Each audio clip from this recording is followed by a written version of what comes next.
salvación pertenece a nuestro Dios, que está sentado en el trono, y al Cordero, y al Cordero, y al Cordero.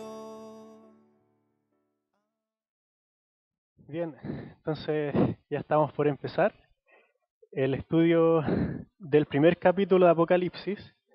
Como ya saben, a partir de hoy empezamos a estudiar versículo por versículo el libro, abarcando cada sección de forma expositiva. Entonces, para empezar, me gustaría pedirle a Mario si puede leer el capítulo entero de Apocalipsis 1 y los demás, por favor, vayan siguiendo la lectura. Vamos a tener este estudio del primer capítulo entero. Entonces, Apocalipsis 1. Y bien fuerte, Mario.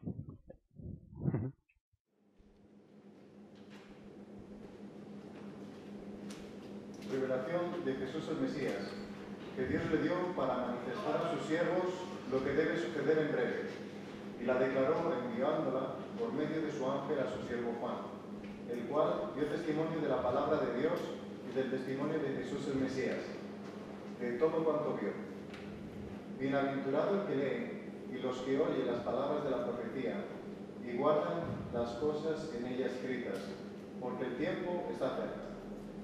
Juan, a las 7 iglesias que están en Asia: gracia y paz a vosotros del que es y que era y que está viniendo, y de los 7 espíritus que están ante su trono, y de Jesús el Mesías, el testigo fiel, el primogénito de los muertos y el soberano de los reyes de la tierra, al que nos ama y nos libertó de nuestros pecados con su sangre, y nos hizo un reino sacerdotal para su Dios y Padre. A Él sea la gloria y la soberanía por los siglos. Amén. He aquí viene con las nubes, y todo ojo lo verá, y también aquellos que lo traspasaron. Y hará lamentación por Él todas las tribus de la tierra. Sí, amén. Yo soy el Alfa y la Omega, dice el Señor Dios, el que es y que era y que está viniendo, el Todopoderoso. Yo, Juan, vuestro hermano, y partícipe con vosotros en la tribulación y en el reino, y en la perseverancia en Jesús, que estaba en la isla llamada Patmos, por causa de la palabra de Dios y el testimonio de Jesús. Y estando en espíritu en el día dominical, oí detrás de mí una gran voz, como de trompeta, que decía: escribe lo que ves en un rollo, y envíalo a las 7 iglesias, a Éfeso, a Esmirna, a Pérgamo, a Tiatira, a Sardis, a Filadelfia y a la Odisea. Y me volví para ver la voz que hablaba conmigo, y vuelto, vi 7 candelabros de oro, y en medio de los 7 candelabros, a uno semejante al Hijo del Hombre, vestido de una túnica talana, y ceñido a la altura del pecho con una faja de oro. Su cabeza y los cabellos eran blancos como lana blanca, como la nieve, y sus ojos como llama de fuego. Sus pies eran semejantes al bronce bruñido, como en un horno encendido, y su voz como el estruendo de muchas aguas. Y en su diestra tenía 7 estrellas, y de su boca salía una espada aguda de doble filo. Y su semblante era como cuando brilla el sol en su fuerza. Cuando lo vi, caí como muerto a sus pies, pero él puso su diestra sobre mí, diciendo: no temas, yo soy el primero y el postrero, y el que vive, aunque estuve muerto. Pero he aquí vivo por los siglos de los siglos, y tengo las llaves de la muerte y del Hades. Escribe pues las cosas que has visto, y las que son, y las que están a punto de suceder después de estas. El misterio de las 7 estrellas que viste en mi diestra, y los 7 candelabros de oro. Las 7 estrellas son los ángeles de las 7 iglesias, y los 7 candelabros son las 7 iglesias. Bien, gracias, Mario. Quisiera iniciar este estudio haciéndoles una pregunta de reflexión pónganse en el siguiente lugar. Imagínense que por algún motivo están solos de noche en un barrio como el Raval o el barrio gótico, no sé, bien tarde. Entonces seguramente más de alguno de nosotros nos sentiríamos en esa situación con temor. ¿Cuál podría ser el mayor temor que sintiéramos en ese momento? A lo mejor que apareciera algún delincuente, que nos asaltara o algo así. Y también, por otro lado, piensen cuál podría ser en esa circunstancia el mayor alivio que podrían sentir. A lo mejor encontrarse con un amigo o que apareciera algún policía, una persona de autoridad, ¿no es cierto? Y ahora un paso más allá, como cristianos, en este momento, quizá en este mismo día, ¿cuál pudo ser nuestro temor al despertarnos? O esta semana, ¿cuál ha sido nuestro mayor temor como cristianos? A veces sentimos temor, por ejemplo, de ser despreciados por nuestros amigos, temor de que sepan nuestros amigos que seamos cristianos, tal vez, puede darse el caso.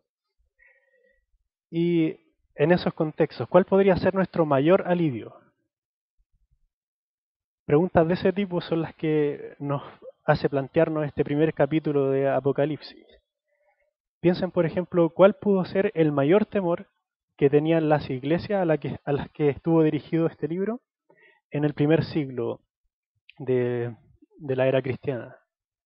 Como ya estudiamos en el contexto, había persecuciones, había políticas muy desfavorables para los cristianos, entonces había mucho por lo que ellos podían sentirse temerosos. Podían ser asesinados de un día a otro y había mucho de lo que podían temer. Y también, ¿cuál podría ser el mayor alivio que podrían sentir estos cristianos en esas circunstancias? Entonces, vamos a ver mucho de eso hoy en día. Tengan en cuenta esas preguntas, esa reflexión. Voy a anotar la estructura de este capítulo que nos va a servir como pauta para ir avanzando sección por sección. Entonces, en primer lugar, aparece un prólogo,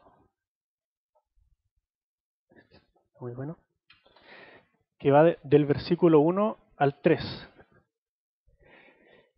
Y ese prólogo, si se dan cuenta, la palabra más importante podría ser revelación. De hecho, si leyéramos entero esa sección del 1 al 3, veríamos que no hay ninguna oración. Solamente hay frases en torno a sustantivos, puede ser frases nominales. En la primera sección va del 1 al 2 y ahí la palabra más importante es revelación. Todo circula en torno a ese sustantivo, revelación. Y luego aparece un bienaventurado y no hay una oración completa, una oración gramatical. Luego aparece un saludo y una doxología que va del 4 al 8. Y es muy interesante esa sección porque vemos que la intención de Juan es saludar a las iglesias con un saludo típico cristiano del primer siglo, pero en su saludo, como ocurre en muchas otras cartas del Nuevo Testamento, el escritor termina adorando a Jesús, en este caso. Bien interesante. Y al final, la parte más larga de este capítulo es la visión, que es la aparición de Cristo a Juan.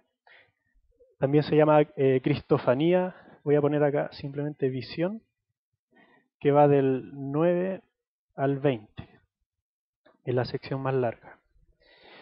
En general, me gustaría ir avanzando y teniendo como un marco de referencia 4 aspectos para ir destacando, que tienen que ver mucho con la introducción que vimos con Andrew Birch y las primeras dos que hicimos con con Javier, y que tienen que ver con las claves hermenéuticas para poder entender Apocalipsis. Entonces voy a tratar de destacar el trasfondo. Recordemos que el Apocalipsis es un libro que alude mucho al Antiguo Testamento y este capítulo 1 no es para nada la excepción. De hecho, encontramos una serie elevadísima de referencias al Antiguo Testamento y vamos a tratar de explorar algunas de ellas. Entonces voy a hablar del trasfondo en la medida en que sea posible. También de la cristología de este capítulo, o sea, los aspectos teológicos que nos ayudan a comprender mejor el carácter de Cristo. ¿Ya? Cristología, recuerden, el protagonista del Apocalipsis es Cristo. Voy a tratar de seguir de seguir el texto de forma expositiva, el flujo, las palabras que van apareciendo, entonces voy a ir haciendo algunos comentarios textuales. Y finalmente tenemos que tratar de entender todo esto en su mensaje original, es decir, cuál era la relevancia de lo que se escribió para las 7 iglesias a las que estuvo dirigido este libro en primera instancia. Entonces eso nos va a hacer pensar en la aplicación, cómo aplicar este pasaje a la vida de un cristiano del primer siglo, pero también a nosotros mismos. ¿Cuál es la relevancia del mensaje para nosotros hoy, en nuestras circunstancias? Entonces este va a ser como nuestro mapa a medida que avanzamos, ¿ya? Y entonces voy a avanzar sección por sección, me voy a detener en cada una y ustedes pueden participar, hacer comentarios. Naturalmente no voy a solucionar todos los problemas que nos pueda plantear este libro, pero vamos a tratar de ver cuál es el énfasis de este capítulo y ya veremos cómo es un mensaje de gran consuelo, de aliento para el cristiano. Bien, entonces vamos por la primera parte, que es el prólogo. Como les decía, en este prólogo hay 2 palabras que son bien importantes. La primera es revelación, ¿ya? Los versículos 1 y 2 giran en torno a esa palabra. Esa es la más importante, es el núcleo, es casi como el sol sobre el cual giran los planetas, que son las otras palabras. Y después el versículo 3 nos indica una bienaventuranza. Entonces podríamos subdividir este prólogo, indicando que hay una primera parte que nos habla de la revelación, qué tipo de revelación contiene el libro, cuáles son sus características, etcétera, y el tercer versículo que nos habla de una bienaventuranza. Eso nos va a ayudar a entender mejor esta parte. Y como vimos en la introducción, primero voy a hablar del trasfondo de estos 3 versículos. No sé si recuerdan que yo les mencioné que hay una alusión a Daniel capítulo 2. Entonces les voy a pedir que abran esa sección de la Biblia, Daniel capítulo 2. Y es muy importante entender este trasfondo en el Antiguo Testamento por varias razones. Quizás la principal es que este capítulo de Apocalipsis parte aludiendo a Daniel 2 y termina aludiendo a Daniel 2.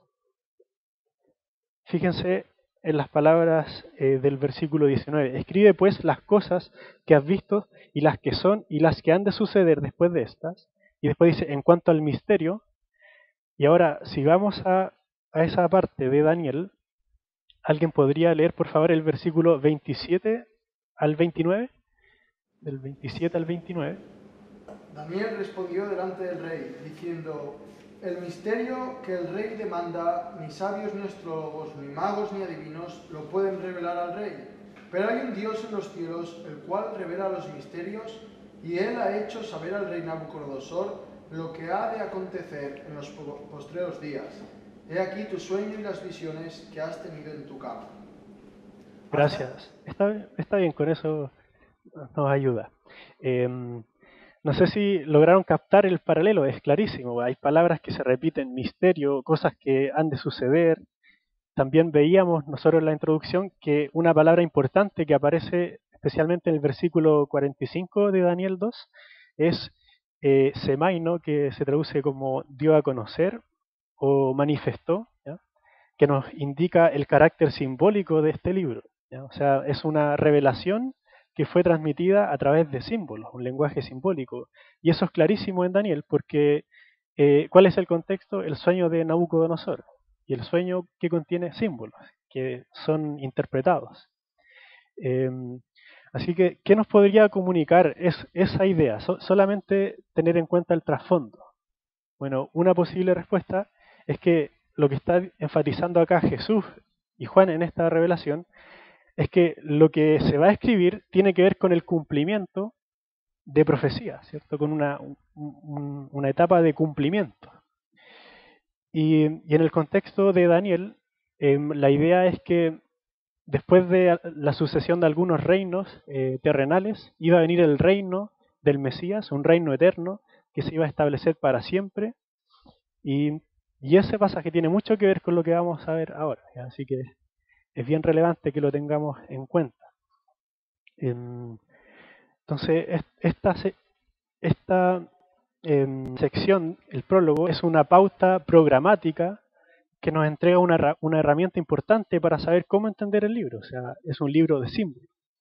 Y eso espero que ya esté bastante claro. Entonces, si lo tenemos claro, podemos empezar ahora a leer el libro y sumergirnos en él y ver que realmente es así, ¿ya? Bueno, otro aspecto textual que quisiera mencionar, solamente sin detenerme mucho en él, es que en estos 3 primeros versículos hay un quiasmo, que es una figura muy común en el libro de Apocalipsis y en muchos otros libros de la Biblia, el quiasmo, que es un recurso, se puede decir un recurso discursivo, por el cual se repite al principio una frase y al final la segunda frase después se repite en la penúltima frase. Es una especie de sándwich, como una construcción lingüística con un formato bien especial. Les voy a dar el ejemplo de inmediato acá para que lo noten. El libro parte diciendo revelación de Jesucristo. Jesucristo, ¿ya? Después dice que Dios le dio para manifestar a sus siervos, ¿cierto? Las cosas que deben suceder pronto, y la dio a conocer enviándola por medio de su ángel a su siervo, Juan, se repite siervo. Y después, ¿qué dice? El cual dio testimonio de la palabra de Dios, de nuevo, y del testimonio de Jesucristo. Eso sería un quiasmo, ¿ya? Y solo lo menciono para que tengan en cuenta que el Apocalipsis está lleno de estas estructuras, lleno. Y esto nos habla del alto contenido estético, discursivo que tiene este libro, y es realmente una obra de arte, o sea, una obra maestra literaria desde ese punto de vista. Muchos han descrito el Apocalipsis de esa forma, con su elevado contenido estético. Y las estructuras son muy importantes en este libro y también muy simbólicas. Entonces, quería mencionar solamente eso. Pero ahora, en cuanto al contenido, que es lo que más nos interesa. Primero se nos indica qué tipo de revelación es esta, qué tipo de revelación. Se nos dan algunas características de la revelación, cuál es su origen, cuál es el contenido, cuál es el propósito de esta revelación y cómo se comunicó esta revelación. Ese es el contenido de los primeros versículos. Entonces quisiera preguntarles, ¿cuál es el contenido de esta revelación, según estos versículos? Claro, eso en primer lugar, sí, las cosas que han de suceder, y también, ¿algo más? Claro, eso es parte de las cosas que han de suceder, ¿cierto? Una característica de las cosas que han de suceder, van a ocurrir pronto, sí, y es bien importante eso, pero también es Jesucristo, o sea, es una revelación acerca de Jesucristo. Entonces el contenido de la revelación, nos está diciendo este pasaje, es Jesucristo y las cosas que están por ocurrir, cosas que son necesarios que ocurran, ¿ya? Ese es el contenido. Y en cuanto a eso de las cosas que son necesarios que ocurran pronto, me gustaría mencionar algo. Es una especie de fórmula muy común en el Nuevo Testamento para referirse al cumplimiento de las profecías. Si ustedes van a los evangelios, van a encontrar muchas veces la frase es necesario, que es una partícula griega que se traduce así: es necesario que ocurra algo, o porque era necesario. La partícula es dei, por si acaso, dei, es necesario. Y muchos hablan de esa partícula como una fórmula de cumplimiento. O sea, cuando aparece esa partícula en los evangelios, y acá en este caso también, lo que nos está diciendo el escritor es que esto tiene que ver con cumplimiento profético. Entonces, es como un llamado de atención, una luz que nos va a indicar: este libro habla sobre cumplimiento de profecías ya mostradas en el Antiguo Testamento, y cosas que han de suceder pronto. Después voy a mencionar algo sobre eso de pronto, pero sigamos viendo algunas características de esta revelación. Bueno, ¿cuál es el propósito? Primero, el origen de esta revelación. ¿Cuál es? Claro, Jesucristo, o sea, revelación de Jesucristo. SD puede significar tanto origen como contenido, claro, contenido. ¿Sí? Y también se menciona como origen a Dios, ¿cierto? O sea, es revelación que se origina en Dios y en Jesús. Y ahora el propósito, según estos versículos, ¿cuál podría ser? Bendecir, ¿cierto? Bendecir, claro. Hay una bienaventuranza, entonces Dios quiere hacer bienaventurados a los lectores de este libro. Eso lo vamos a considerar también. Bueno, y la misma palabra revelación, que es apocalipsis en el griego, quiere decir manifestar, mostrar, revelar. Bueno, es muy parecida la palabra a manifestar, o sea, o mostrar, claro. Revelación de Jesucristo que Dios le dio para mostrar, para manifestar. Como veíamos en los estudios anteriores, revelar quiere decir abrir la cortina para ver qué hay más allá. Y es una imagen muy bonita porque nos ayuda a pensar que la iglesia estaba pasando por situaciones muy difíciles. Para ellos muchas veces eran difíciles de entender porque estaban en medio de sufrimiento, estaban bajo el dominio de tiranos que estaban haciendo mal uso de su autoridad, estaban haciendo cosas desastrosas con las personas, con los cristianos. Entonces ellos se preguntaban, bueno, ¿qué pasa con el reinado de Jesús? ¿Qué pasa con nuestro Señor? ¿Dónde está? Entonces ellos tenían una visión un poco limitada de la realidad, un poco oscura, si se quiere, de las cosas. Entonces lo que quiere hacer acá el Señor es como abrir la cortina celestial para que la iglesia vea cuál es la realidad espiritual, cuál es la realidad de la iglesia en Cristo. Entonces ese también es el propósito del Apocalipsis. El propósito no es ocultar a través de símbolos, sino mostrar, dar a conocer, ¿cierto? A través del lenguaje simbólico. O sea, el libro está hecho para que sea entendido y para que nosotros seamos bendecidos y seamos bienaventurados al leerlo. Eso en cuanto al propósito. Y también me gustaría repetir cómo es esta comunicación en el Apocalipsis, esta cadena de comunicación que vemos en los primeros versículos que ya conocen, pero por si acaso, se nos dice que primero se origina en Dios y que Dios se la dio a Jesucristo. Y se usa el verbo dar, ¿cierto? Dar. ¿Ya? Pero después de Jesucristo se la dio al ángel, el ángel a Juan y Juan a las iglesias, ¿cierto? A las iglesias. Y fíjense que lo interesante de esto es que recién acá, cuando Jesús entrega esta revelación al ángel, acá ya vemos la mediación del lenguaje, de dar a conocer mediante símbolo. Acá vemos el lenguaje.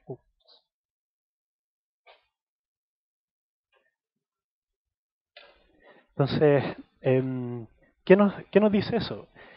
Que entre Dios y Jesús no hay una especie de mediación lingüística como necesitamos nosotros para poder comunicarnos. O sea, hay una comunicación inmediata, íntima, eh, incomprensible para nosotros. O sea, Dios no necesita, el Padre no necesita decirle al Hijo, darle un sermón, por ejemplo, utilizar palabras, darle un mensaje claro con símbolos, con señas. No necesitan eso, porque está en la comunicación entre el Padre y el Hijo y en la Trinidad, que no hay tal cosa como el lenguaje, no hay lugar para malos entendidos. Entonces, recién acá vemos la mediación del lenguaje, de los símbolos, en cómo Dios tiene que hacer, entre comillas, el esfuerzo por utilizar lenguajes que nos permitan a nosotros, como seres finitos que somos, que nos permitan conocer algo, aunque sea en parte, acerca de su carácter, de su persona, de sus planes, de sus propósitos. Entonces, es interesante cómo se habla de la comunicación del Apocalipsis en esa introducción. Bueno, y también vemos un énfasis en esta sección.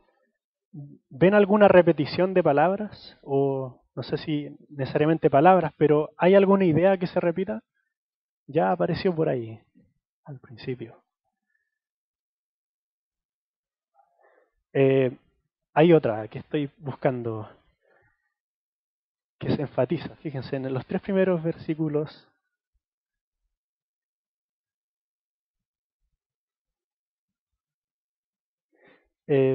Bueno, es cierto que si testimonio se repite. Hay otra que estoy buscando. Bueno, también hay varias repeticiones, la verdad, sí. Pero estaba pensando en breve o que el tiempo está cerca. Se insiste en eso, fíjense, en el versículo 1. Cosas que deben suceder pronto. 3. Porque el tiempo está cerca. Entonces, hay un tono de urgencia en este libro. Es una revelación que tiene ese carácter, como de urgencia. Algo que, o sea, está hablando del cumplimiento. Lo que se va a cumplir es algo que está por cumplirse en breve. Entonces, esa frase nos plantea un problema, porque alguien nos podría decir, bueno, Apocalipsis habla más bien de la segunda venida, y ya han pasado 2000 años, ¿y dónde está el carácter de urgencia? ¿Qué ha pasado? O sea, ¿acaso no se van a cumplir estas cosas? ¿Por qué aparece en breve? Es un desafío realmente, ¿ya? Y me gustaría darles alguna idea sobre esto que nos pueda ayudar. Primero, en breve es una sustitución. Recuerden que esta es una alusión a Daniel 2, y en Daniel 2 hay una frase en lugar de en breve. En Daniel 2 aparece la frase el fin de los días. O sea, las cosas que han de suceder en el fin de los días, o en los postreros días, que era una frase típica de los profetas del Antiguo Testamento. Los postreros días, en los últimos días, o también se aludía al día del Señor, la manifestación futura de un día concreto o de un periodo en el que iba a venir el cumplimiento de muchas cosas. Entonces, lo que está haciendo Juan acá es sustituir esa frase típica de los profetas por la frase en breve. Entonces, ¿qué nos quiere decir eso? Seguramente lo que está haciendo Juan ahí es enfatizar que lo que los profetas en el Antiguo Testamento vieron como un día en el futuro en el que se iban a cumplir las profecías, Juan lo está viviendo ya. Por eso menciona en breve. Es algo que se va a empezar a cumplir, y de hecho ya se estaba cumpliendo, porque muchas de las profecías, o incluso podríamos decir que todas las promesas y las profecías del Antiguo Testamento ya se empezaron a cumplir en Cristo. Y las cosas que vienen a continuación de la muerte y resurrección de Cristo, después de su exaltación, lo que pasa con la iglesia, con la segunda venida, todos esos eventos son simplemente la consecuencia inmediata de lo que ya pasó en la cruz, de la exaltación de Jesús. Es la consecuencia inmediata. O sea, todo está encadenado. Entonces, la frase en breve es una frase que nos sirve mucho para describir nuestra era actual. O sea, es la era del cumplimiento. O sea, las profecías ya se empezaron a cumplir, y hay algunas que quedan por cumplirse, pero ya que estamos en el periodo del cumplimiento, o sea, es algo urgente, que ya está ocurriendo. ¿Recuerdan cuando hablábamos de el contexto teológico de este libro? O sea, cómo se entiende la escatología en el Nuevo Testamento, eso del el ya, pero todavía no, tiene que ver con eso, ¿cierto? O sea, estamos en el periodo del cumplimiento, y es un cumplimiento progresivo, por eso es en breve. Y si vamos a otras partes del Nuevo Testamento, vemos que los escritores tenían este carácter de urgencia, este tono de urgencia, para hablar de la segunda venida también. El mismo Juan, en una de sus cartas, dice que estamos en la última hora. Entonces, la importancia pastoral de esto es que nos anima a vivir como si hoy fuera el último día antes de encontrarnos con Jesús. O sea, es cierto que no sabemos cuándo Jesús va a venir. Por lo mismo, tenemos que vivir como si Jesús viniera en este mismo momento. Y nosotros nos vamos a encontrar con Jesús simplemente cuando Él venga o también cuando muramos, ¿ya? Así que es algo urgente, es algo que está a las puertas. Y debiéramos vivir de esa forma, como esperando la venida de nuestro Señor, que es algo inminente. Entonces es una frase que tiene este contenido tanto escatológico, de cumplimiento progresivo, como pastoral. O sea, que nos ayuda a pensar nuestra vida cristiana como si el tiempo del fin estuviera allá a las puertas, ¿cierto? Y fíjense que el hecho de que el cumplimiento sea en breve es el fundamento para la bienaventuranza. No sé si en alguna de sus versiones, en la mía no, aparece algo así como por tanto bienaventurado el que lee. Hay una partícula que nos hace pensar que la base de la bienaventuranza es, dado que las cosas que están por cumplirse vienen ya pronto, entonces son benditos ustedes. O sea, es como si estuviera diciendo, bienaventurados ustedes a los que ya les llegó el fin de los tiempos, la era del cumplimiento. Cosas que esperaron tanto las personas del Antiguo Testamento, por ejemplo, nosotros ya las estamos viviendo. O sea, ya hemos sido testigos a través de la palabra de lo que ocurrió con Jesús en su primera venida, en su muerte, en su resurrección, en su exaltación, en el descenso del Espíritu Santo. Son cosas que han ocurrido ya. Entonces nosotros somos testigos de esas cosas y por lo tanto la bienaventuranza tiene que ver con eso, con que nosotros ya estamos en esta era del cumplimiento. ¿Y quiénes son los bienaventurados acá? Los que leen el libro, o sea, las palabras de la profecía, y los que guardan las cosas que están, perdón, los que oyen también, y los que guardan las cosas que en ellas están escritas. Acá dice, porque el tiempo está cerca. ¿Se dan cuenta? Esa es la razón por la que somos bienaventurados. En un contexto original, muchas de las cartas del Nuevo Testamento, y Apocalipsis especialmente, eran cartas circulares que las iban leyendo en cada iglesia, iban circulando de iglesia en iglesia. Entonces acá, en primera instancia, esta bienaventuranza está dirigida a la persona encargada de leer el rollo frente a la congregación, todo el libro, de principio a fin. Es una bienaventuranza para ese hombre que, imagínense a alguien que empieza a leer de principio a fin Apocalipsis en la congregación. Es una bienaventuranza dirigida a él. Y también a las personas que oían estas palabras. Y vamos a ver que en gran medida la bienaventuranza que recibían estas personas, estos cristianos, tiene que ver con el consuelo que hay en este libro. Bien, y algo referente al tiempo que quería decir. En griego hay dos palabras para referirse al tiempo. Está la palabra chronos y kairos, y por lo general chronos enfatiza el carácter como el tiempo como del calendario, ¿ya? En cambio, kairos enfatiza el tiempo como el momento decisivo. Y esa es la palabra que se utiliza acá. O sea, el tiempo está cerca. Quiere decir que el momento decisivo no es simplemente una cosa de calendario, de fechas, no, sino que el momento crucial está a las puertas. Eso es lo que está enfatizando. Bien, y eso en cuanto al prólogo. Ya vemos que hay mucho que decir en el prólogo y seguramente ya utilicé la mitad del tiempo que tenemos. No sé si alguien quiere comentar algo adicional, algo que les llame la atención de esta sección. Sí. El orden tan precioso de Dios, Jesucristo, el ángel, Juan, Sí. La iglesia, es constantemente así, vemos en toda la Biblia, ¿no? Como Podríamos decir que Dios sí. le da el mensaje al ángel de Jehová y va y le habla Claro. a Abraham, como constantemente va así, ¿no? O sea, Claro. hay un mensaje que es directo, ¿no? El de Dios hacia el ángel de Jehová o el de Dios hacia Jesús cuando está evangelizando, cuando está con los apóstoles, ¿no? Yo creo que sí. Vemos que es instantáneo, Claro. ¿no? Porque dice lo que he recibido, Sí. yo no digo lo que es mío, sino lo que me ha dado mi Padre, ¿no? Claro.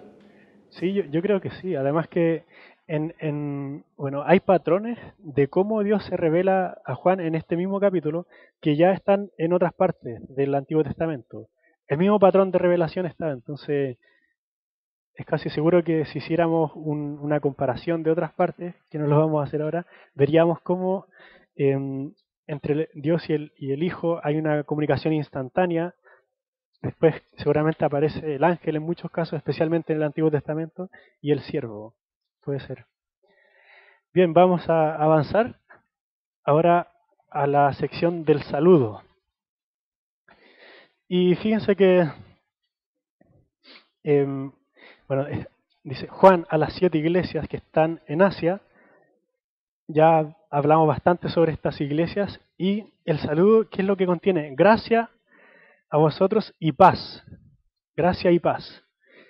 Y ese es un saludo interesante que ya está en otras partes, en otras cartas. Lo interesante es que mezcla el saludo hebreo, típico de los hebreos, shalom, paz, y el saludo típico gentil, gracia, que es haris.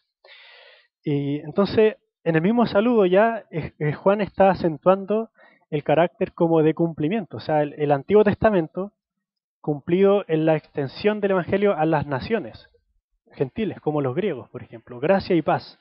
O sea, hay una unidad en el pueblo de Dios en ese sentido. Gracia y paz. Y el fundamento de esta bendición, ¿cuál es? O sea, ¿de quién proviene la gracia y de quién proviene la paz? ¿Quién es el origen, quién es la fuente de la gracia y de la paz? Hay un gran versículo que nos habla sobre esto, ¿cierto? En definitiva es Dios, ¿cierto? El origen de la gracia y de la paz. Pero ¿cómo se describe Dios acá? Noten, dice, de aquel que es y que era, que ha de venir, y de los 7 espíritus que están delante de su trono, y de Jesucristo. ¿De quién está hablando entonces? Fíjense, se menciona 3 personas acá. ¿De quién está hablando? La Trinidad, ¿cierto? Y está, bueno, se nos habla de la Trinidad con lenguaje simbólico, ya empiezan a aparecer algunos símbolos, y también, como es natural, con muchas alusiones al Antiguo Testamento. De hecho, solo el saludo y la doxología que estamos viendo ahora contiene, para que sepan, alusiones a Éxodo, Zacarías, a los Salmos, a Daniel y a Isaías. Hay muchas alusiones. Entonces, está la Trinidad. El que es y que era y que ha de venir es Dios Padre. De los 7 espíritus que están delante de su trono, los 7 espíritus, es el Espíritu Santo. Claro, y alguien podrá preguntar, bueno, ¿acaso son 7 Espíritus Santos? ¿No era uno solamente? Claro, este es un pasaje que nos hace ver que el Apocalipsis es un libro de símbolos. El número 7, recuerden que simboliza la perfección, y se habla así del Espíritu Santo, con el número 7, para hacer también referencia a una imagen del Antiguo Testamento que tiene que ver con 7. No sé si podrían recordarla. ¿Cuál podría ser? Y bueno, es el candelabro del tabernáculo, del templo, ¿cierto? Y entonces son los 7 espíritus de Dios, pero es el Espíritu Santo. Y es un versículo interesante de dialogar con personas literalistas que creen que el Apocalipsis hay que interpretarlo en primera instancia de forma literal. O sea, el número 7, ¿acaso es literal acá? Esa es algo que se podría conversar. Pero sin duda se refiere al Espíritu Santo, ¿ya? Y este saludo trinitario tiene un orden que también alude al Antiguo Testamento, tiene que ver con el lugar santísimo del templo de Salomón. Fíjense que está Dios, se describe a Dios con lenguaje sinaítico, el que es y que era y que ha de venir, que tiene que ver con el nombre de Dios en Éxodo, yo soy el que soy. ¿Ya? Hay una referencia ahí muy, muy clara. El Espíritu Santo, se habla de él como los 7 espíritus que están delante de su trono, o sea, trono, habla como de algo así como un lugar sagrado, ¿cierto? Y en el caso del templo, el lugar santísimo, algo así como el candelabro que está en la presencia de Dios y después y de Jesucristo, y ya veremos que la descripción de Jesucristo tiene mucho que ver con lo que Él hizo al liberarnos de nuestros pecados y al interceder por nosotros como sacerdote. Entonces está evocando esa imaginería del templo, como si en la Trinidad tuviéramos el lugar santísimo, Dios Padre, donde está ahí como testigo el Espíritu Santo y Jesús que accede a la presencia santa de Dios como nuestro sacerdote. Entonces ya en el saludo trinitario hay un contenido teológico muy elevado, muy profundo, que podríamos desarrollar con más detalles. Y fíjense que es curioso que no se menciona en segundo lugar a Jesús, o sea, Dios Padre, después se menciona al Espíritu Santo y después a Jesús. Y seguramente la razón es porque a partir del versículo 5,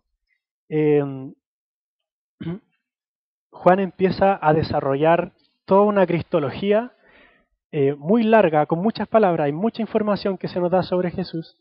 Entonces, al parecer era esa la intención, terminar hablando de Jesús. Y se nos habla de Jesús a través de algunos títulos, que son el testigo fiel, el primogénito de los muertos y el soberano de los reyes de la tierra. Estos 3 títulos. Podríamos también hablar mucho de esto, toda la noche sobre estos 3 títulos. Me gustaría pedirle a alguno de ustedes, por favor, si pueden leer el Salmo...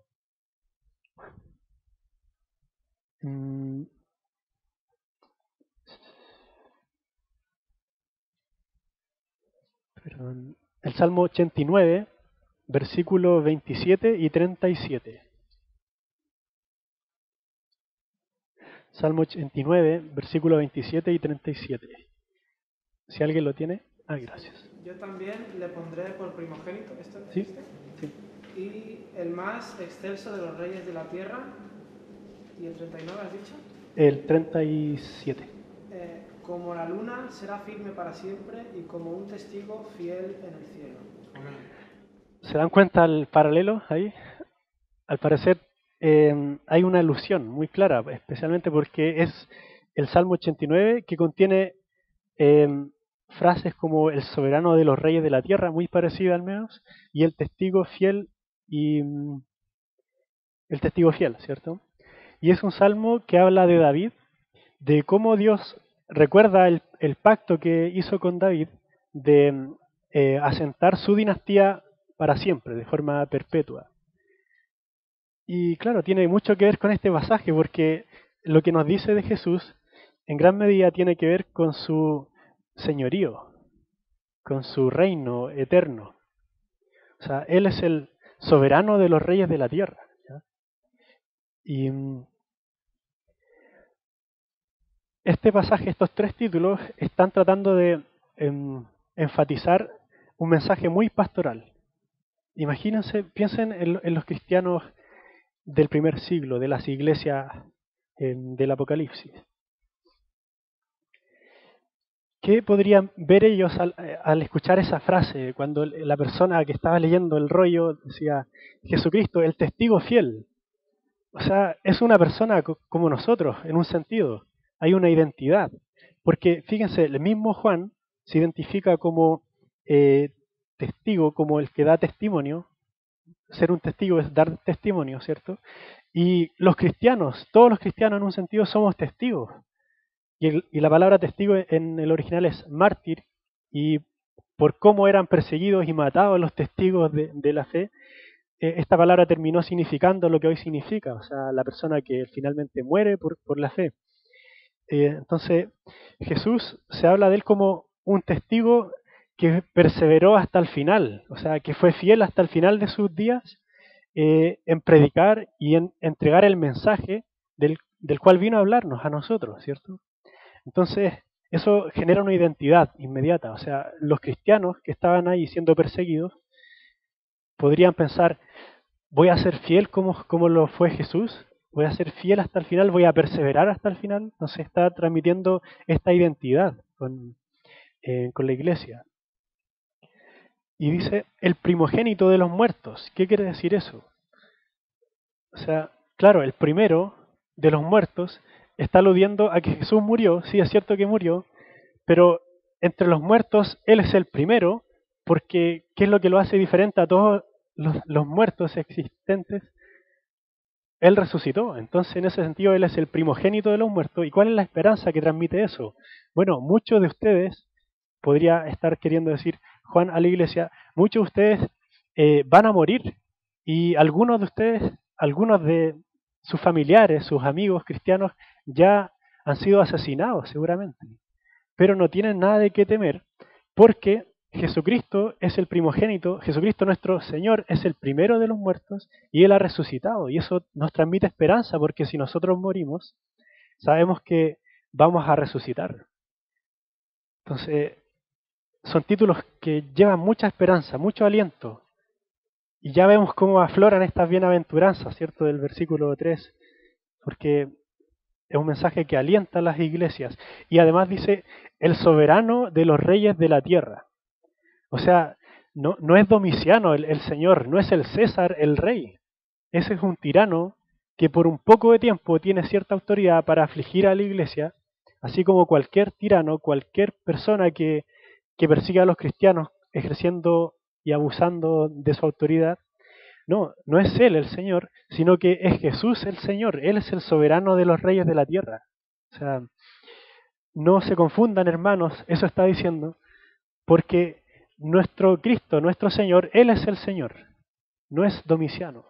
Pero así como hay un mensaje de aliento, también hay un mensaje de advertencia, porque no podemos tener dos señores.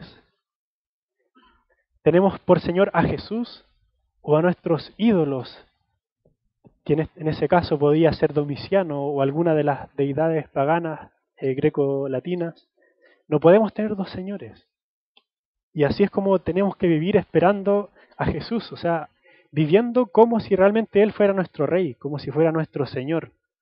Entonces, un mensaje de advertencia, porque si había personas que rechazaban a Jesús como el Señor y no perseveraban hasta el final, entonces hay un mensaje de advertencia y que comienza a aparecer ahora, como ya veremos. Bien. Y fíjense que estos títulos son los que llevan a Juan a la doxología, o sea, a la adoración. Partiendo en la segunda parte del versículo 5, al que nos ama. Desde ahí viene toda una adoración y bueno, hay dos adoraciones en general. Voy a anotar acá del 5a al 7, a ver, perdón, al 6, hay una doxología que enfatiza especialmente la primera venida.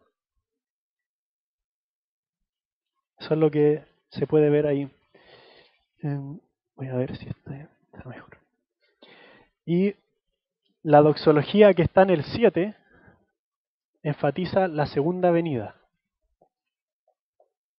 ¿Están de acuerdo? ¿Lo pueden ver en sus Biblias? Al parecer, estas doxologías, no es seguro, pero pudieron haber sido credos o cánticos litúrgicos de la iglesia primitiva, que ya circulaban, que quizás se repetían incluso en las iglesias del Apocalipsis. Entonces ellos podían pensar, oh, esto lo conozco, este credo yo me lo sé. Es una posibilidad por la estructura tan, en un sentido poética, tan armónica, pareciera ser que eran estos credos primitivos o cánticos primitivos de la iglesia. Y acá hay algo interesante también, una aplicación que me gustaría hacer. Fíjense que Juan parte hablando de cristología, o sea, teología acerca de Cristo, ¿cierto? Cristología, el carácter de Jesús, cómo es Él, quién es Él, y termina adorando. Entonces, esa es una dinámica que para nosotros debiera ser casi un dogma. Es decir, la cristología o la teología en general, la buena cristología, la buena teología, conduce a la doxología, es decir, a la adoración. Y ahora que analicemos esta doxología, vamos a ver algo más curioso todavía. La doxología, es decir, el cántico de adoración de Juan, está lleno de cristología. Entonces, el cántico también tiene que tener buena teología, buena cristología, y esa tiene que ser la dinámica de la iglesia en general. O sea, no podemos simplemente estudiar la Biblia, estudiar teología y terminar cantando cosas así como: Señor, me siento tan bien contigo, me siento tan feliz, quiero amarte, o no sé, exaltar nuestros sentimientos humanos en vez de exaltar a nuestro Señor. O sea, esa debiera ser una pauta. Eso es como canta la iglesia en el Nuevo Testamento. Repito, la cristología, la buena cristología, la teología bíblica, nos lleva a la adoración. Y si no lo hace, debiéramos preocuparnos.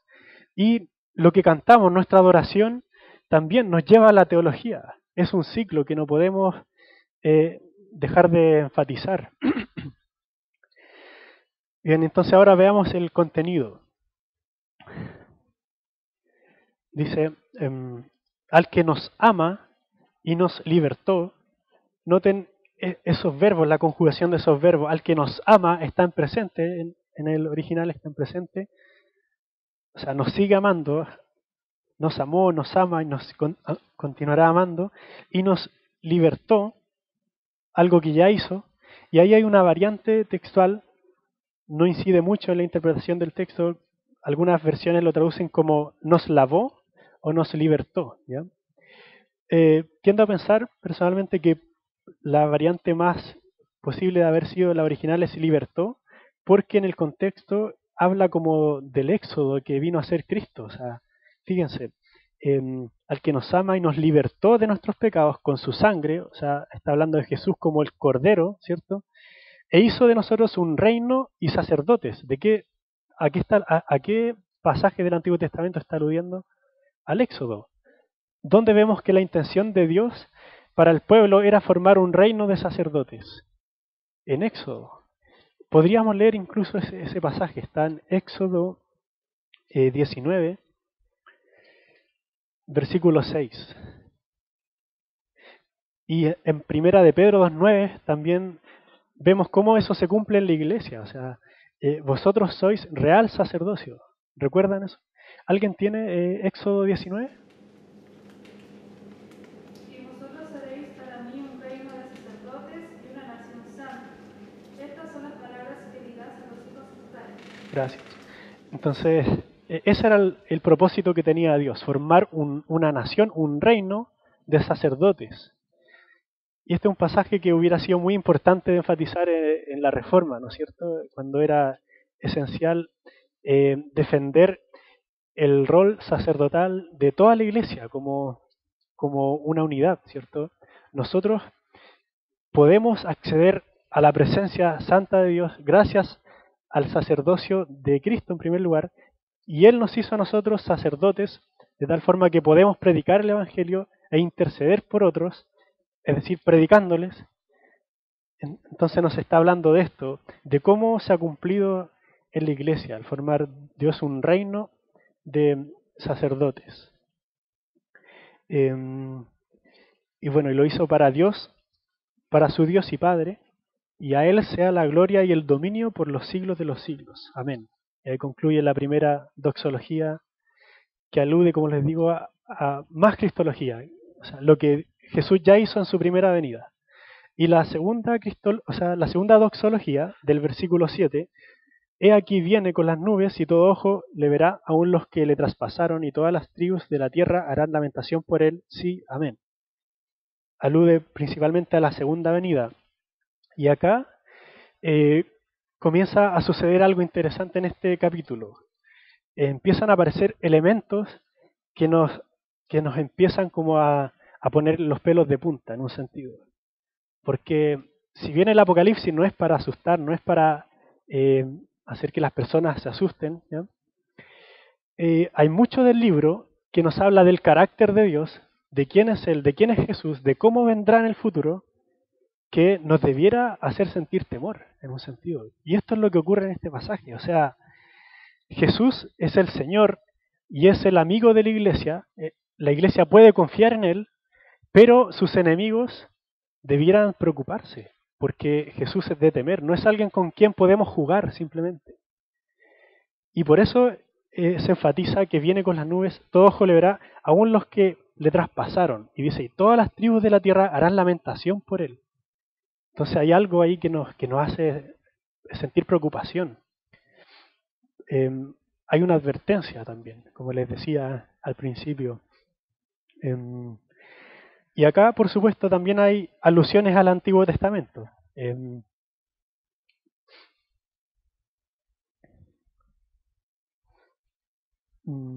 Hay una cita de Daniel 7:13. He aquí viene con las nubes, esa es una imagen. El libro de Daniel está muy referido acá, como veremos a continuación, ¿no? Y también a Zacarías, una sección que habla de, que menciona textualmente los que le traspasaron, ¿no? Hay un trasfondo en el Nuevo Testamento y sería interesante leer esos pasajes, un ejercicio que cada uno de nosotros podría hacer, y ver cómo Apocalipsis ilumina esos pasajes del Antiguo Testamento y cómo esos pasajes del Antiguo Testamento iluminan también Apocalipsis, que por la analogía de la fe, o sea, comparando las escrituras podemos entender mejor su contenido, ¿ya? Pero yo voy a seguir avanzando, si no, no voy a alcanzar a ver la visión, que es el tema central. Tampoco voy a decir mucho sobre el versículo 8, aunque es muy importante. Fíjense, yo soy el alfa y la omega, dice el Señor Dios, el que es y que era y que ha de venir el Todopoderoso. Es la primera declaración de Dios y se presenta como una declaración de Dios, pero como veremos más adelante, es una declaración que también dice Jesús. Yo soy el alfa y la omega, apelando a su carácter divino, ¿no? Y eso de yo soy el alfa y la omega está enfatizando que Dios tiene el control de la historia. Él es tan poderoso que todo lo que va a ocurrir en este tiempo de cumplimiento en el que estamos, va a ocurrir porque Dios tiene el control de todo lo que está ocurriendo en el mundo. Eso es lo que enfatiza, yo soy el alfa y la omega. Pero avancemos al versículo siguiente. Entonces, desde el 9 en adelante hasta el final, tenemos la cristofanía o la visión central de este capítulo. Y me gustaría, en primer lugar, hacer unos comentarios sobre la estructura que hay.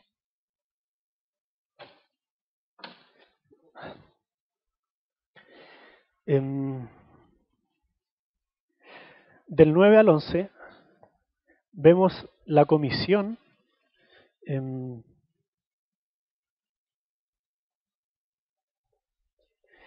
que Dios le da a Juan, ¿ya? O sea, el encargo que Dios le da.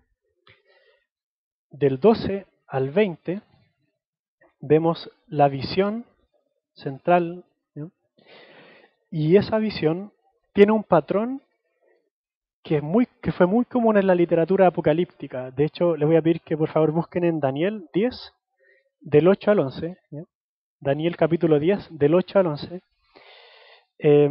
¿Cómo está compuesta esta visión? ¿Cuál es la estructura? Bueno, primero aparece del 12 al 16 una visión central. Del 12 al 16, una visión central. Después, en el versículo 17a, la primera parte, aparece la respuesta del vidente, o sea, del que tuvo la visión de Juan. Su respuesta, cuál fue el impacto que le generó. Y de la segunda parte del 17b, al 20 aparece la interpretación. Bueno, no se alcanza a ver muy bien. Entonces, primero la comisión, después viene la visión central que sigue el patrón, recuerden, de la literatura apocalíptica. ¿Cuál es la primera parte? Una visión central, después la respuesta del que tiene la visión, que van a ver ahí en el texto que Juan cae como muerto, algo ocurre con él, cae, generalmente o sea, siempre cae con la frente hacia el suelo, tiene mucho temor al ver lo que está viendo, y después al final, ¿qué pasa? Viene la interpretación, y en ese momento aquel que le da la visión, o sea, el objeto de la visión, que en este caso es Jesús, se acerca a Juan, lo toca y le dice una palabra, una frase muy importante, ¿cierto? No temas, que es el mandamiento más común en los evangelios. El mandamiento que más dio Jesús es no temas. Y acá lo vuelve a repetir, y es uno de los primeros imperativos del libro. El primero es escribe, después viene no temas. Y eso, bueno, después de eso, no temas, Jesús le da la interpretación de la visión. Y eso era muy común.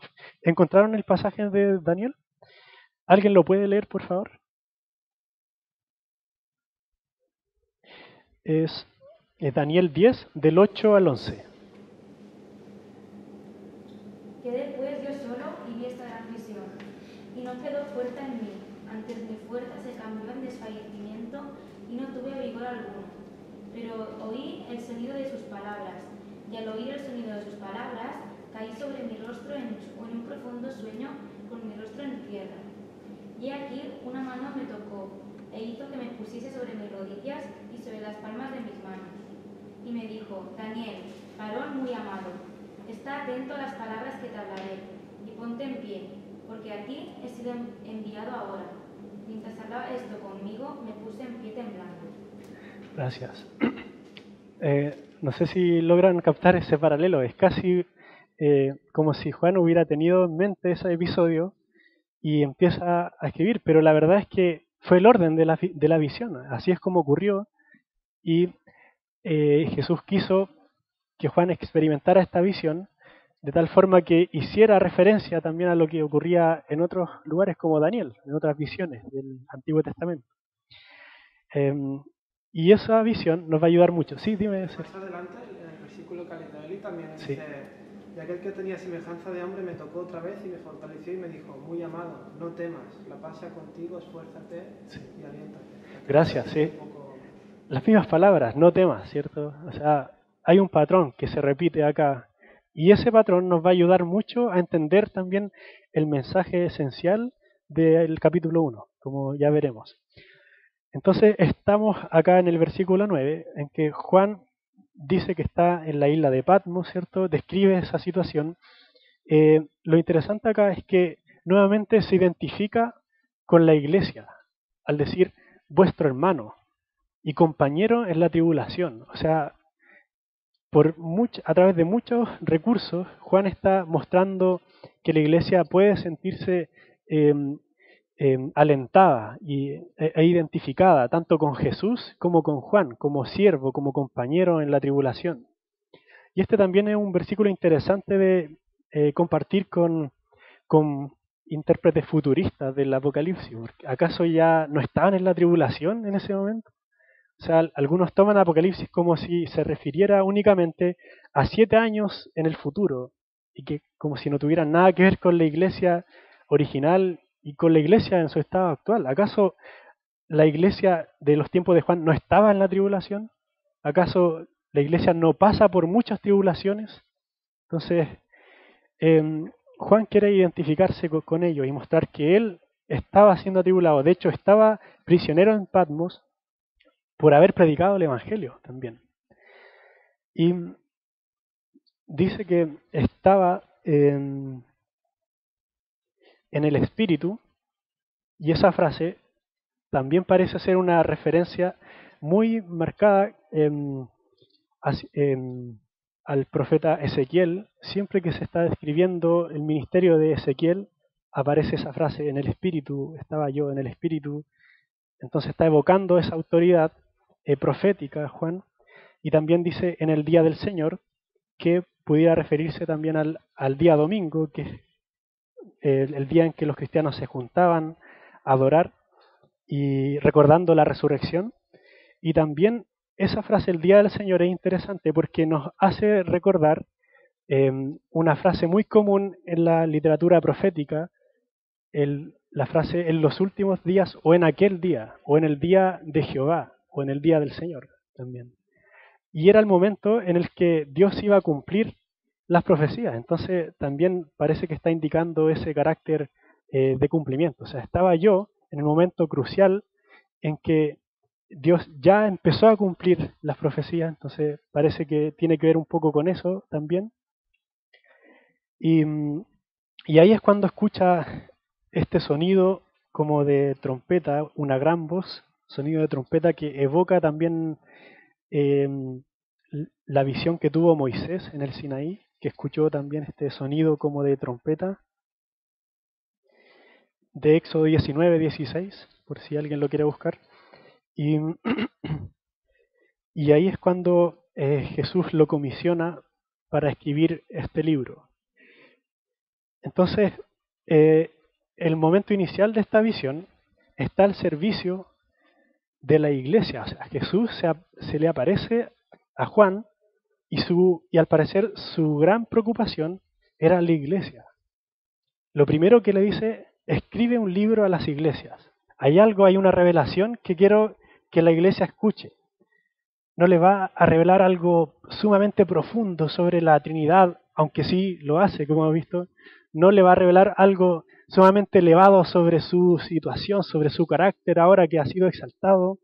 Y sí lo hace, como lo vamos a ver, pero al parecer la preocupación principal que tenía Jesús era la iglesia, es decir, cada uno de los cristianos que estaba ahí en situaciones tan adversas como las que conocemos.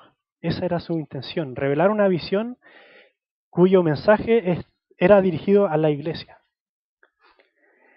Y entonces ahí comienza el 12. Y me volví para ver de quién era la voz que hablaba conmigo. Y ahí comienza. Y al volverme vi 7 candelabros de oro, y en medio de los candelabros vi a uno semejante al Hijo de Hombre, vestido con una túnica que le llegaba hasta los pies y ceñido por el pecho con un cinto de oro. Su cabeza y sus cabellos eran blancos como la blanca lana, como la nieve. Sus ojos eran como llama de fuego, sus pies semejantes al bronce bruñido, cuando se le ha hecho refulgir en el horno, y su voz como el ruido de muchas aguas. En su mano derecha tenía 7 estrellas, y de su boca salía una aguda espada de 2 filos. Su rostro era como el sol cuando brilla con toda su fuerza. Y ahí después viene el impacto que provoca en él esta visión. Bueno, un ejercicio que quería hacer hoy, pero no hay mucho tiempo para hacerlo, es comparar todas estas imágenes que aparecen acá con algunos pasajes del Antiguo Testamento. Porque, ¿sí? Sí, los vamos a ver. Sí, o sea, está lleno de alusiones al Antiguo Testamento. O sea, todos los símbolos que aparecen aquí ya fueron utilizados en los profetas, en Daniel especialmente, aunque también en Ezequiel y en Zacarías, para hablarnos sobre Jesús, sobre Dios, con el mismo lenguaje. Es algo impresionante. Una pregunta. Sí. Aquí en Daniel 7 dice ¿Ya? que estuvo mirando tal y dice, y se sentó un anciano de días cuyo vestido era blanco como la nieve y el pelo de su cabeza como lana limpia, su trono llama de fuego y las ruedas del mismo fuego ardiente. Claro. O sea, el anciano de días no es el padre, y a diferencia Sí. de que dice en Apocalipsis es el hijo. Bueno, cuando hay temas así que tienen que ver con la Trinidad, es muy fácil que nos confundamos porque hay muchas descripciones que en un lugar pueden aparecer referidas al Hijo, en otras referidas al Padre, pero Dios es uno. Entonces yo no me atrevería siquiera a decir, no, es que mira, aquí se refiere al Padre o se refiere al Hijo. Porque es verdad que está esa tensión. Al parecer en Daniel está más la imagen de Dios como Padre. Pero acá también es cierto que se refiere a Jesús, porque describe la descripción de Jesús como con el pelo blanco, parece calzar más también con esa imagen del anciano de días. Pero en la yo no transfiguración quiero... también ¿sí? sale Jesús que dice que los vestidos se le pusieron Claro, blancos, ¿no? claro. La vestimenta del sumo sacerdote. Sí, sí. Claro. Bueno, hay alusiones a eso. De verdad que es la vestidura del sumo sacerdote, el cinto de oro también. Vamos a ver eso, pero yo no me atrevo a decir simplemente, no, mira, se refiere al Padre o al Hijo. No. Me gustaría más bien enfatizar qué significan estos símbolos, cuál es el mensaje que hay en ellos para la Iglesia. Eso es lo que voy a tratar de hacer, pero sí me gustaría hacer el ejercicio que hizo Esteban, para que ustedes vean cómo este lenguaje está lleno de Daniel, lleno de Ezequiel y de otras porciones del Antiguo Testamento. Por favor, busquen un grupo de personas podría buscar Ezequiel 1 del 25 al 28. Y otro grupo, Daniel 10 del 5 al 6. Otro grupo, bueno, creo que lo vamos a dejar ahí solamente porque son muchos pasajes. También está Daniel 7 del 9 al 10 y Daniel 7 del 13 al 14, donde hay referencias también a este ángel del Señor, que es una cristofanía, sin duda. Entonces vamos a analizar solo Ezequiel 1, 25 al 28 y Daniel 10 del 5 al 6. Primero, a modo de repaso, en Apocalipsis vemos la imagen de un hijo de hombre, ¿cierto? Hijo de hombre, que tiene una ropa, una vestimenta, tiene un cinto de oro, pelo blanco, ojos como llama de fuego, pies como bronce bruñido, voz como estruendo de aguas, tiene estrellas en la mano, una espada en la boca y el rostro como el sol, ¿ya? Esas son en general las imágenes que aparecen. Ahora, ¿alguien podría leer Ezequiel 1 del 25 al 28?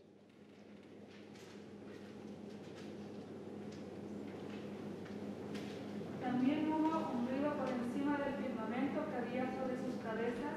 Cuando se detenían, bajaban sus alas. Y sobre el firmamento que estaba por encima de sus cabezas había algo semejante a un trono, de aspecto como de piedra y de zafiro. Y en lo que se asemejaba a un trono sobre él, en lo más alto había una figura con apariencia de hombre. Entonces vi en los que parecían sus lomos y hacia arriba algo como metal refulgente que lucía como fuego dentro de ella en derredor. Y en lo que parecía sus lomos y hacia abajo vi como fuego, y había un resplandor a su alrededor, como el aspecto del arco iris que aparece en las nubes en un día lluvioso. Así era el aspecto del resplandor en derredor. Tal era el aspecto de la semejanza de la gloria del Señor. Cuando lo vi, caí rostro en tierra y oí una voz que hablaba. Gracias. ¿Se dan cuenta? Aparece semejanza como de hombre, aparece fuego, metal, la voz como estruendo de aguas y también es radiante. O sea, hay un paralelo clarísimo, ¿cierto? Y leamos también Daniel, del capítulo 10, del 5 al 6. ¿Alguien lo tiene? Y alcé mis ojos y miré, y he aquí un varón vestido de lino y ceñidos sus lomos de oro del faro. Su cuerpo era como de berilo, y su rostro parecía un relámpago, y sus ojos como antorchas de fuego, y sus brazos y sus pies como de color de bronce reunido, y el sonido de sus palabras como el estruendo de una multitud. Gracias. También un hombre, ropa fina, cinto de oro, ojos como llama, aparece el bronce, sonido de multitud y resplandeciente. Entonces, claramente es una alusión. La figura de esta cristofanía en el Antiguo Testamento calza con la de con la de Apocalipsis 1. Así que hay una alusión. Y antes de ir al contenido de estos símbolos, quisiera preguntarles qué podemos concluir solo a partir del análisis de estas alusiones, solo al saber que Juan está de alguna forma citando el Antiguo Testamento. ¿Qué podría hacer? Es algo que se va repitiendo, no sé si se dan cuenta. Tiene que ver con el cumplimiento, ¿cierto? Y con la continuidad. Es el mismo Dios y es Jesús el que está cumpliendo cada una de las profecías del Antiguo Testamento, y en especial las que se mencionan en Daniel. Eso es lo que nos indica, por lo menos en una primera aproximación muy incipiente. Y ahora sí, vayamos a estos símbolos. Tampoco voy a ir explicando en detalle cada símbolo. Lo seguro es que todos estos símbolos nos hablan otra vez de cristología, o sea, teología acerca de Cristo, verdades acerca de Cristo en su estado de exaltación. Y en general podemos distinguir tres grandes verdades acerca de Jesús en este lenguaje metafórico que aparece acá. Primero se describe a Jesús como Rey y como Dios.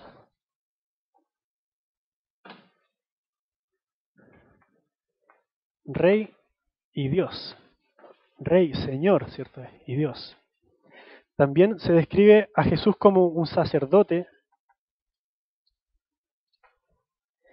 y como juez y guerrero. En general los símbolos están al servicio de estas verdades, ¿no? De Jesús como Rey y Dios, como sacerdote y como juez y guerrero. Y quiero que pensemos en cómo esto se relaciona otra vez con las iglesias. ¿Cuál es el mensaje que está mencionando Jesús? Vemos a Jesús como Rey y Dios por todo el trasfondo. O sea, en Daniel, las visiones acerca de Dios, vemos que Dios está en su trono, siendo servido por multitudes de siervos. A Dios se le ha dado dominio, gloria y reino. Eso lo vemos en Daniel 7:14, por ejemplo. Entonces, la alusión a Daniel tiene que ver mucho con esto, con que Jesús es Rey y Jesús es Dios. El mismo hecho que se describa a Jesús como hijo de hombre, que era tal vez el título favorito de Jesús cuando estuvo acá. Si leen, por ejemplo, Marcos, Lucas, Jesús se menciona a sí mismo como hijo de hombre para mencionar que Él es aquel de quien se habló en Daniel, hijo de hombre. Y ese hijo de hombre no apela tanto a su humanidad, sino a su divinidad. Si vemos la descripción de esa profecía de la del hijo de hombre en Daniel, vemos que no puede ser otro que Dios mismo. Entonces, eso es lo que está enfatizando acá Juan en la visión de Apocalipsis, que Jesús es Rey y es Dios. Como también lo vemos más adelante, cuando Jesús mismo dice que Él es el primero, dice, yo soy el primero y el último. También Él es Dios y Él es Rey. Vemos que Jesús se presenta también como un sacerdote, por lo que mencionó Jordi, por la vestidura, porque también se habla de Él como teniendo un cinto, y porque también, ¿dónde aparece Jesús visualmente? Al lado de ¿qué? De candelabros, que también nos conecta con el lugar santísimo, con toda la imaginería del tabernáculo, del templo, en que hay estas lámparas, y Jesús se pasea por el medio de estas lámparas actuando como sacerdote, y el sacerdote, una de las funciones que tenía era cuidar también las lámparas. Él tenía que velar por si había una lámpara que se apagaba, tenía que volver a encenderla, tenía que cambiar el aceite antiguo, poner aceite nuevo, tenía que limpiarlas, repararlas. Ese era, en cierta forma, el oficio sacerdotal. ¿Y quiénes son las lámparas? Las iglesias, ¿cierto? Y él las mantiene encendidas, ¿no? Claro, sí. ¿Se dan cuenta? Todo lo que está evocando es, al final, es su rol como sacerdote. Que nos, por otra parte dice sí. que el incienso, ¿no? Las Claro. oraciones que como el incienso suben arriba, ¿no? O sea, Sí. el sumo sacerdote. Claro, también aparece en Apocalipsis y eso habla sobre su sacerdocio, ¿sí? Con estas descripciones, o sea, esta posición de este Cristo reinante tan poderoso, Sí. vemos que no tiene nada que ver al Jesús de los católicos romanos o al Jesús del Hillsong, ¿no? Claro. Este Jesús realmente nos honra, ¿no? Predicarlo, nos Sí. honra llevarlo a donde vayamos, ¿no? Hablando de de Jesús tan visible que tarde o temprano aparece cuando menos lo esperemos, ¿no? Sí, has mencionado algo muy, muy importante, quizás tiene que ver con el tema central de este capítulo. Y espero llegar a eso. Gracias por mencionarlo, Esteban. Bueno, y sigamos con estos símbolos. También se presenta a Jesús como juez y guerrero. ¿Cómo podemos ver eso? Bueno, primero porque tiene los pies de bronce bruñido. Imagínense esa imagen. Si tuviéramos que sentir temor por alguna de estas imágenes, tal vez sería por esta. Pies como de bronce bruñido, tal vez refulgente, pero también una espada en la boca que está haciendo referencia a Isaías 11:4, que dice, Isaías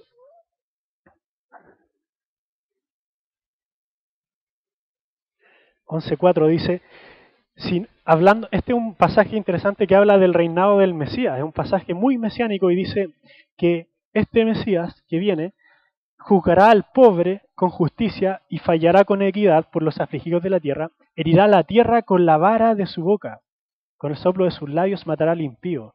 O sea, es una imagen de Jesús como un guerrero que viene y cuando venga va a venir como un guerrero y va a derrotar a sus enemigos con su espada. O sea, es de temer, realmente. Jesús viene como un juez. Y también la imagen de los ojos de fuego, como un juez también. Y en un sentido, la Biblia siempre ha estado hablando de estos tres contenidos, del reino, de Dios nuestro Rey, ¿cierto? Del sacerdocio, o sea, de la forma como acceder al Padre, y también de Dios como juez y como guerrero. Es un mensaje con una cristología muy elevada, y ese es Jesús en su estado de exaltación. Pero ahora, lo que trataba de insistir en este estudio, ¿cuál puede ser el mensaje que nos transmite todo esto para las iglesias?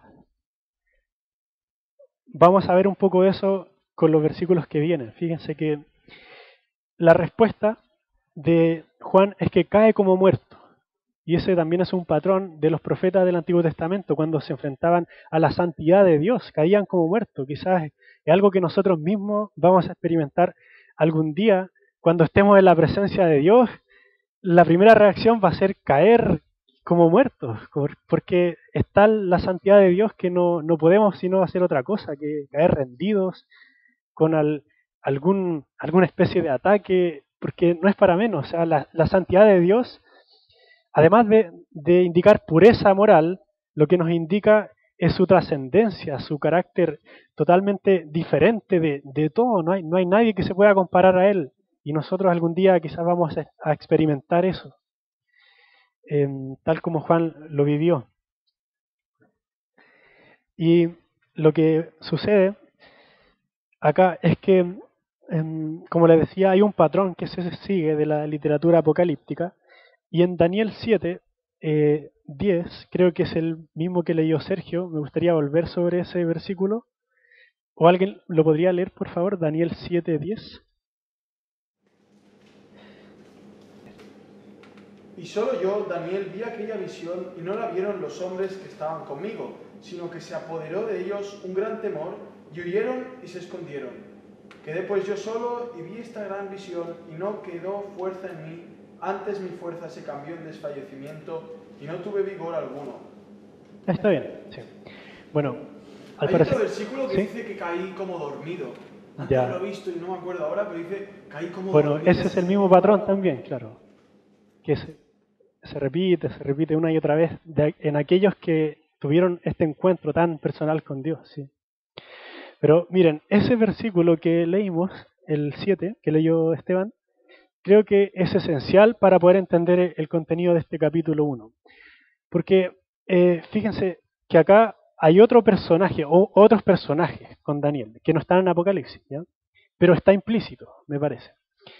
Dice, los hombres que estaban conmigo no vieron la visión. ¿Pero qué les pasó a ellos? Un gran terror cayó sobre ellos y huyeron a esconderse. Y eso lo vemos en el Apocalipsis más adelante, con los enemigos de Dios, que al momento en que se acerca a Jesús en su segunda venida, huyen a esconderse en las cavernas y dicen a los montes, caigan sobre nosotros, porque están despavoridos, o sea, tienen mucho temor. Pero en un sentido, el profeta que tiene la visión, en este caso Daniel y en el Apocalipsis Juan, también siente temor, por eso caen como muertos y por eso después Jesús dice, no temas. Entonces, hay un impacto en primera instancia que a cualquier persona le va a generar temor, este temor tan grande que podemos ver acá. Pero la diferencia es que Jesús se acerca a Juan y le dice, no temas, lo levanta, interpreta la visión a él, y Juan, una vez que se repone, una vez que ve a Jesús como, claro, este es mi Señor, este es mi amigo, es consolado, y de seguro que él siente la paz que necesita para poder vivir sus últimos días en Patmos y morir tranquilamente. Y es la paz y el alivio que necesita la iglesia perseguida para poder enfrentarse con valor a toda la adversidad que venga a continuación. Porque Jesús está de nuestro lado, como nuestro amigo, como nuestro Señor. Pero lo terrible, y es parte del mensaje también de acá del capítulo 1, es que este juez, este guerrero, viene en las nubes y todas las tribus de la tierra harán lamentación, porque no han querido ceder su rebelión, deponer su rebelión ante este rey, y serán en ese momento enemigos de este rey, de este juez, que viene a juzgarlos, y será realmente terrible. Entonces es un mensaje de esperanza, pero también de juicio. Y ahora quisiera darles un dato que me llamó mucho la atención. Imagínense a la iglesia recibiendo esta imagen tan poderosa de Jesús, como el Señor, como el Rey, como el juez, el guerrero, que tiene toda la historia bajo control y que ha vencido por su muerte y resurrección, ha vencido, y de esa forma nosotros también somos vencedores en Él, no tenemos nada de qué temer. Imagínense a la iglesia siendo confortada, animada por esta visión, por este libro de Apocalipsis, y quisiera llevarlo a pensar en este dato. Alrededor del año 100 después de Cristo, según algunos historiadores, había alrededor de 25.000 cristianos. 25.000 cristianos. Imagínense, para el tiempo previo al reinado de Constantino, más o menos año 310 después de Cristo, adivinen cuántos cristianos había, según algunos historiadores. Es muy interesante, había 20 millones de cristianos distribuidos por todo el imperio romano. Imagínense cómo se expandió la iglesia a pesar de todas las tribulaciones, de la persecución, de las políticas desfavorables para los cristianos, de cómo morían siendo arrojados a las fieras en el circo romano, y aún así, a pesar de todo, la iglesia fue tan confortada, tan animada, que continuó creciendo porque tenía esta esperanza, saber esta convicción, saber quién era Jesús, quién era el Señor de la iglesia. Pero el pasaje no termina ahí, y esto quizás es más llamativo aún. Fíjense que en la interpretación de esta visión, Jesús no le dice a Juan, mira, ahora te voy a dar la interpretación y te voy a decir qué significan los ojos de fuego, qué significa la espada que sale de mi boca, qué significan mis pies. ¿Ya? La verdad que todo eso nos habla mucho sobre el carácter de Jesús, sobre su estado como Dios exaltado que es ahora. Pero Jesús, tal como al principio de esta visión, está tan preocupado de la iglesia que lo único que hace es darle la interpretación de aquellos símbolos que tienen que ver con la iglesia. O sea, le dice, ahora yo te voy a decir quiénes son los candeleros y quiénes son las estrellas. Y ambas visiones, ambos símbolos tienen que ver con la iglesia. Dice el versículo 20, en cuanto al misterio de las 7 estrellas que viste en mi mano derecha y de los 7 candelabros de oro, las 7 estrellas son los ángeles de las 7 iglesias. Es un pasaje un poco discutido. Hay varias opciones sobre qué pueden ser estos ángeles. Pueden ser los ángeles literales que velan, que cuidan a la iglesia. Algunos también piensan que puede referirse a los ángeles en el sentido de mensajeros, los líderes de la iglesia, los ancianos, los pastores de las iglesias. Yo no quiero ofrecer una opción tan clara, lo seguro es que se está refiriendo a las iglesias. Después, los 7 candelabros son las 7 iglesias. Entonces, ¿cuál es el sentido de esto? Lo que está haciendo Jesús acá, en esta revelación, es, bueno, se muestra a sí mismo cómo es, tal como Él ha sido exaltado. Pero en su mano tiene a las iglesias, o sea, tiene un símbolo que tiene que ver con las iglesias, estas estrellas, están los candeleros, las lámparas, que son las iglesias, y al final le dice, mira, el sentido de la visión, me acabas de ver a mí exaltado, pero mira, estas son las iglesias, esta es la posición que tiene la iglesia en Cristo, esta es la realidad de la iglesia. A lo mejor ustedes se ven como cristianos perseguidos, casi como un cristiano de papel que va a ser arrojado a las llamas del fuego y no tiene nadie, ningún defensor. Está el cristiano indefenso siendo arrojado al fuego o a los leones, como era tan común en ese tiempo. Pero la situación de la iglesia, lo que hace Jesús al revelar, abrir el velo, es mostrarle que la iglesia tiene un Señor. Y es este Señor, este Rey, Dios, sacerdote, juez y guerrero, en quien tenemos total seguridad, total esperanza y confianza, porque Él es nuestro Señor. Entonces ese es el gran mensaje de ánimo para la iglesia. Y el mensaje que también debiéramos, o sea, nuestra esperanza también para nuestros temores. Eso es lo que nos debiera consolar. Entonces, en resumen, voy a leer un resumen de este pasaje. Podría ser el siguiente. La confianza de las iglesias está fundada en la instalación de Cristo como juez cósmico, como sacerdote y como Señor de la iglesia. Y esto como resultado de su victoria sobre la muerte. Y eso es lo que transmite consuelo y esperanza a la iglesia, pero que también es un motivo de advertencia para quienes siguen siendo enemigos de la cruz